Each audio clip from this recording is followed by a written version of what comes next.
大概2年前，韩国天才高中生池秀焕的乐高 MOC 作品《阿波罗 IE》被国产双音咖搭成功拿下版权并量产。虽然这款作品也有一些槽点，但能够在竞争极其激烈的玩家超跑投票排行榜里排到第10名，也能够充分说明这款作品在玩家圈子里的受欢迎程度。时隔2年，双音咖搭在没有任何提前消息披露的情况下，忽然发布了这款全功能的静态版阿波罗 IE， 其中底盘和车体框架咖搭进行了完全的重新设计，推倒重来。而外观方面，虽然2款看起来差不多，但实际上也做了大量的重构。另外，配色从白色改成了蓝色。这款套装仍然被归为 Master 系列，包括在彩盒和拼搭手册上，我们也可以看到这位天才高中生的签名。我们对这款作品的关注点包括全新设计的前后推杆悬架结构、带空档和倒档的8速序列式变速箱，以及手动换挡旋钮、4驱行驶，以及 V12 发动机联动、转向、方向盘联动，以及手动转向旋钮、吸附式欧翼门开合。当然，最值得关注的还是之前动态版阿波罗 IE 所包含的一些非法拼搭、冗余设计，以及还有一些不太好的拼搭体验。在经过双音咖搭的彻底重构以后，在这款静态版上，这些槽点是否仍然存在？接下来大家就跟着我们一起来看一下这款阿波罗 IE 的具体设计和最终表现。后悬架采用了推杆悬架方案，设计师使用了32294这枚零件，还原出了原型车叉臂的结构和角度，使用32293充当的推杆。从叉臂下方向上伸出，然后连接一个可以绕十字轴旋转的摇臂结构。摇臂的另一端预留的光滑销后面会连接避震零件。动力部分，变速箱出来的动力从这里预留的十字轴连接件进入后悬架，经过一组20:12的齿轮组以后，驱动28齿差速器，然后向左右传输。这里使用的球形万向节并没有做充分的固定，不过作为静态版问题不大。再看小哥哥们最喜欢的8速序列式变速箱，和大部分8速变速箱一样，由变速箱 A 和变速箱 B 组成。其中变速箱 A 每换挡4次，通过这枚4齿齿轮上的半球形零件驱动变速箱 B 换挡1次，因此可以提供8个不同的齿轮比档位。我们也可以看到变速箱 B 这里的限位结构，也就是实现了1档不能继续向下、8档不能继续向上的限位效果。进一步的，变速箱 A 和变速箱 B 设计师都做了每次固定旋转90度的设计。另外，整个变速箱一共有4根十字轴作为和外部的连接接口，往车头方向的3根分别是手动换挡动力连接、V12 发动机动力连接、倒档动力连接。其中负责倒档动力连接的这根十字轴，同时也负责前后悬架之间的动力连接。往车尾方向的一根则是连接之前讲过的后悬架动力。下面加入一枚齿轮旋钮来测试一下手动换挡，可以看到测试下来手感还是非常清晰的。另外，经过建模和计算，变速箱8个档位的齿轮比依次是 1.25、1.00、0.75、0.60、0.45、0.36、0.27、0.22。在这里，我们也可以加入电机来测试一下8个档位的联动效果。测试下来可以看到8个档位的联动呢都非常的顺畅，以及我们也可以看到8个档位所呈现出来的渐进式的速度变化，也就是实现了序列式变速箱的换挡效果。关于 V12 发动机，设计师并没有使用发动机气缸等相关零件，而是在每边使用了6组2单位十字轴配半单位轴套作为活塞，而销孔作为气缸，以 1.5 单位间距分布。对于 V12 发动机来说，这样的搭建方式比较节约空间，同时最终呈现出的发动机体积也比较合适。后悬架避震，设计师使用的是2909这枚大避震零件，其中一端被固定，另一端连接之前提到的摇臂结构。设计师在这里做了接近1个单位的预压缩，可以为后悬架提供更好的支撑性能。悬架回弹手感测试下来还是比较大的，联动正常，不过会有一点咔嗒咔嗒的声音。这里看一下前进、空档和倒档的切换，还有发动机以及前后悬架之间的一共3组连接结构。首先是发动机联动，假设动力从发动机出来，经过2组万向节和1组8:8的齿轮组，然后到达这里的档位选择模块。通过换挡拨杆可以选择后面的16:20或者前面的16:16，中间则是空档，其中16:20的齿轮组对应的是前进档，动力经过2组万向节后进入变速箱模块。同时通过这根很长的十字轴模块连接前后悬架动力。而16:16的齿轮组对应的是倒车档，动力直接通过中间这根很长的十字轴模块进入变速箱。手动换挡联动比较简单，十字轴连接件作为动力接口，通过一组12:12的齿轮组以及2组万向节，然后连接之前提到的变速箱换挡接口。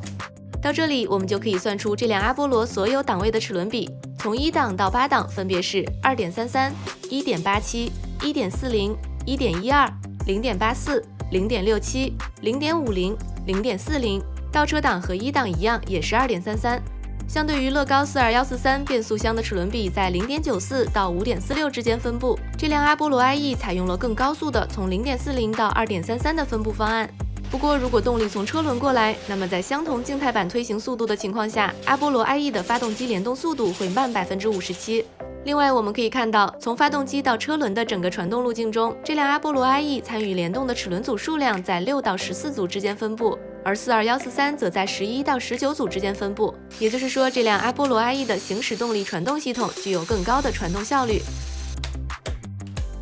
前悬架仍然是类似于后悬架的推杆悬架方案，不过并没有做摇臂的设计。从上摆臂上来的推杆结构连接了一大一小共2枚避震零件，也是不常见的悬架方案。测试下来回弹力度还是比较大的。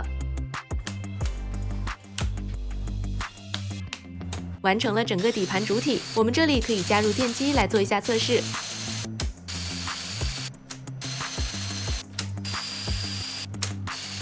可以看到，所有的档位测试下来，联动都非常的顺畅，换挡手感清晰，同时发动机联动速度也呈现出了序列式变速箱的渐进式变化。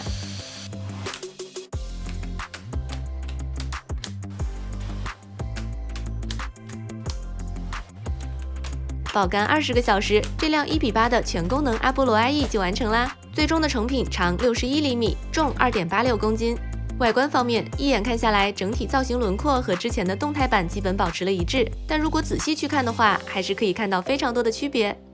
前盖几块核心科技面板的搭建方式和老款保持了一致，还原出了原型车非常具有攻击性的车头曲线特征。不过在前盖中间靠外位置以及前盖后方两侧，老款采用砖块零件的搭建方式被修改成了科技组零件。下方的进气格栅虽然也采用了砖块零件，但搭建方式做了明显的修改。车头下方的扰流板以及两侧的轮眉和老款基本一致。驾驶室上方这里，老款采用软轴勾勒线条的搭建方式，新款则修改成了科技面板，不但搭建出了更流畅的前沿曲线，同时也让 A 柱更加的牢固。车门的整体搭建方式基本和老款一致，也是这辆阿波罗 IE 在外观方面比较出彩的一个位置。复杂的空气动力学曲线特别适合用科技面板来进行还原。不过两侧的后视镜同样也是将砖块零件修改成了科技面板。再往后的进风通道也有较大的改动，对比之下，老款显得会更零碎一些。另外，在牢固度方面，新款在这个位置也要比老款要好很多。背鳍部分进行了完全重新的设计，不但在进气口这里使用了专门的零件，同时老款采用平面砖前后拉住后孔壁的这个不太牢靠的方案，新款则基本完全采用了后孔壁。车尾扰流板同样做了重新设计，左右固定扰流板的模块被修改成了科技面板。老款采用砖块零件搭建出的两侧的端板，同样也修改成了以科技面板为主的搭建方式。车尾视角下，中间的3芒星标志、两侧的尾灯以及下面的扩散器，两款看起来差别不是很大。不过仔细看的话，可以看到新款尾灯后面有更多的细节。另外，各个模块的牢固度相比老款也要好了很多。所以外观细节以及新老款对比，大概就是这样的情况。整体感觉，新款在外观方面的重构方向，就是在保留主要科技面板的搭建方式和整体造型轮廓的基础上，减少砖块零件的应用，同时对一些比较零碎以及尤其是一些不太稳固的搭建方式进行一体化程度更高、牢固度更高的彻底重构。下面来看一下功能表现。前后悬架回弹，测试下来前后悬架都没有问题，回弹行程和回弹手感都比较清晰。然后是前进、空档和倒档的档位切换，测试下来也没有问题。8档序列式变速箱的换挡是通过插入齿轮旋钮实现，和过程中的测试情况一样，成品阶段也一样非常顺畅。然后是一共10个档位的行驶与发动机联动，因为没有引擎盖开合功能，所以在外观上不太容易看到里面的发动机联动情况。这里我们把这个外观模块拆掉来测试。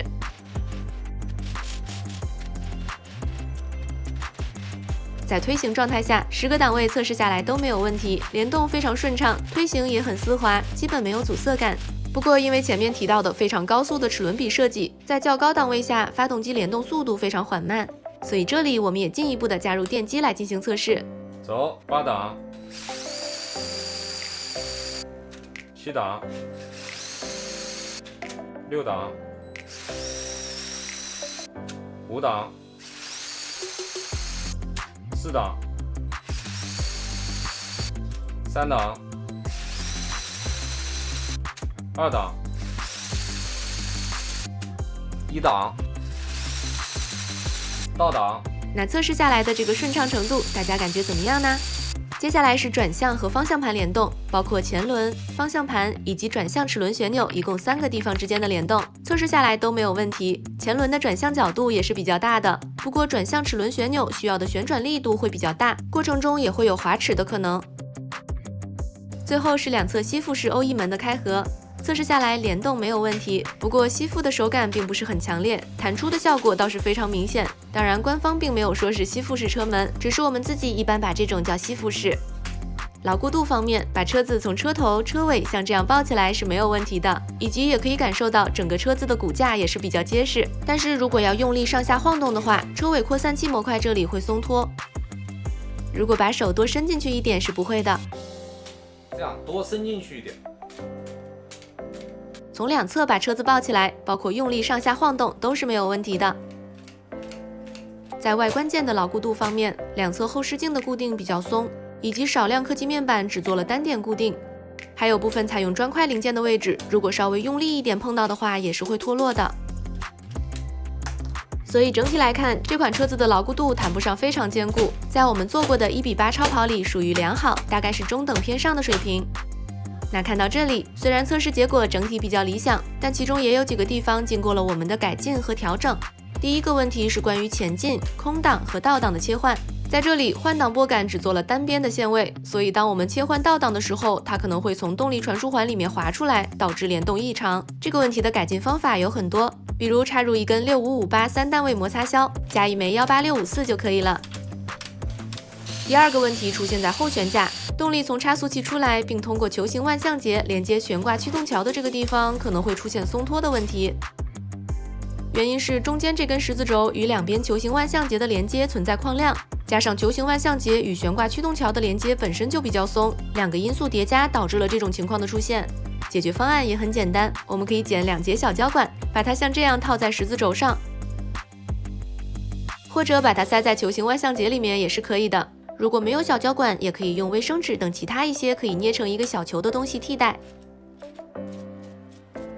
第3个问题也是出现在后悬架 A42 这一步插入的这根用于固定20只齿轮的4单位带截止十字轴，由于后续结构并没有将其顶住的设计，因此如果长时间带负载旋转，这根十字轴大概率会脱出，导致齿轮脱落。解决方案有很多，比如把它更换为5单位带截止十字轴，然后加一个18654就可以了。第4个问题出现在齿轮转向旋钮这里，由于连接齿轮旋钮的十字轴连接件的上方并没有相关结构的限制，因此如果你拔出齿轮旋钮，这枚十字轴连接件有很大的概率会跟着一起出来，进而导致其下方连接着的一枚12齿锥齿轮脱落。由于这里已经是外观面，小改的话是不太好解决的。简单的解决办法是把齿轮旋钮的十字轴换成长一点的，然后拔出的时候按住这个十字轴连接件。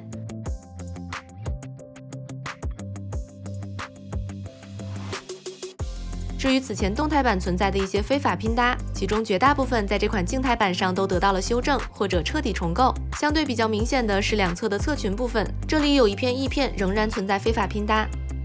说到拼搭体验，这款阿波罗 IE 在国产同级别超跑中属于优化的相对比较充分的一款作品。除了前悬架有几个步骤有点不太合理，其他地方基本没有发现特别难拼的步骤，也基本不存在此前动态版阿波罗 IE 的比较多的冗余设计。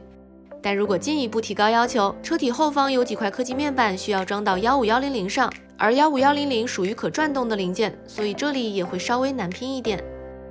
综合对比来看，它的拼搭难度略高于 F1 赛车，当然也略高于乐高的所有同级别超跑，但小于所有现有的 Master 系列跑车，大概比488还会更容易一点，甚至比暗夜骑士都要更容易。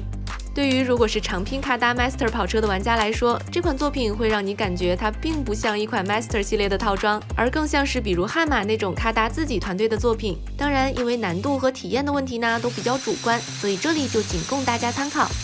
综合来看，这是一款设计比较成熟的1:8旗舰级超跑作品。虽然评测中也提出了一些小问题，可以说是槽点，但称不上为明显的槽点。在产品定义和功能取舍方面，这款经过双英卡达重构的阿波罗 IE 走的是类似于乐高的中庸和求稳的产品方向。我们可以看到设计师在悬架部分的设计创新，但在其他底层功能方面，并不像同为 Master 系列的，比如法拉利488、拉法、科尼赛格 Yesco 等作品呈现出的那些足以影响和启发整个 MOC 玩家圈子的创新程度。但和 MOC 设计师可以天马行空的为作品功能做加法不同，优秀的产品经理更要懂得为产品做减法。我们可以看到，这款阿波罗 IE 去掉了此前动态版的车尾扩散器联动功能，也许我们也可以从中看出卡达团队在产品思路方面的一定程度上的改变。